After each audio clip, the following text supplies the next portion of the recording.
আসসালামু আলাইকুম রহমতুল্লাহি ওয়া বারাকাতুহু। কায়দা সিফারা ও আদিয়া মাসনুনা। এটা হচ্ছে একটা প্লে স্টোরে পাবলিশ করার জন্য একটা অ্যাপের নাম। কিন্তু এটা এখনো পাবলিশ হয় নাই।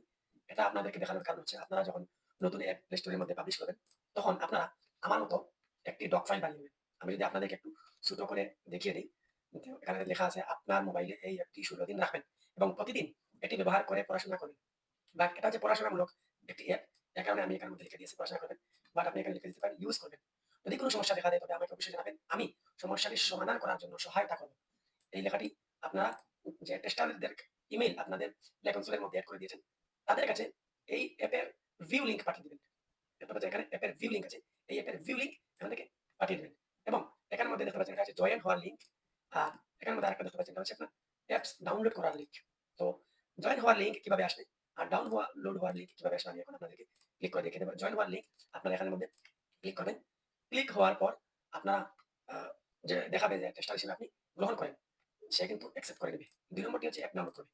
তো এখন কথা হচ্ছে আপনি এভাবে কিন্তু সাজিয়ে নিবেন। এভাবে আপনার ক্লোজ টেস্টিং অ্যাপের যে ইমেজ আছে সেটাও এখানের মধ্যে দিয়ে দিতে পারেন। তাহলে তারা একটু ভালোভাবে বিলিভ করবে এবং কিভাবে টেস্টার নিজে সেটাতে জয়েন হবে এবং জয়েন হওয়ার পর অ্যাপটি প্লে স্টোর থেকে ডাউনলোড করবে।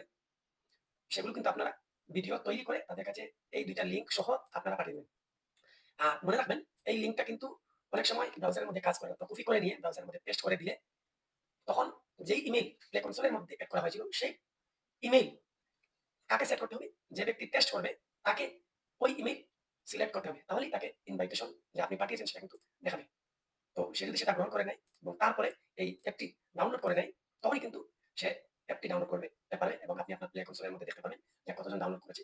১২ জনের মধ্যে বর্তমানে কতজন অপ্ট ইন করেছে এভাবে আপনারা দেখতে পাবেন। তো আপনারা এভাবে একটি ডক ফাইল বানিয়ে নেবেন আপনাদের অ্যাপের জন্য। তো এটা আমি আপনাদেরকে জানিয়ে দিলাম। আমি এভাবে করেছি। আপনারাও এভাবে একটি ডক ফাইল বানিয়ে আপনাদের বন্ধুদের মধ্যে এই ভিউ লিঙ্ক শেয়ার করবেন এবং একটি ভিডিও টিউটোরিয়াল তাদেরকেও জানিয়ে দিবেন। প্রথমত অবস্থায় আপনাকে একটু কষ্ট করতে হবে। যেহেতু আপনি আপনার প্লে স্টোরের মধ্যে পাবলিশ করতে চান। পরবর্তী আরো এরকম ভিডিও পেতে অবশ্যই এই চ্যানেলটি সাবস্ক্রাইব করে রাখুন। দেখা হচ্ছে আপনাদের সাথে আবারও পরবর্তীতে। আসসালামু আলাইকুম ওয়া রাহমাতুল্লাহি ওয়া বারাকাতুহু।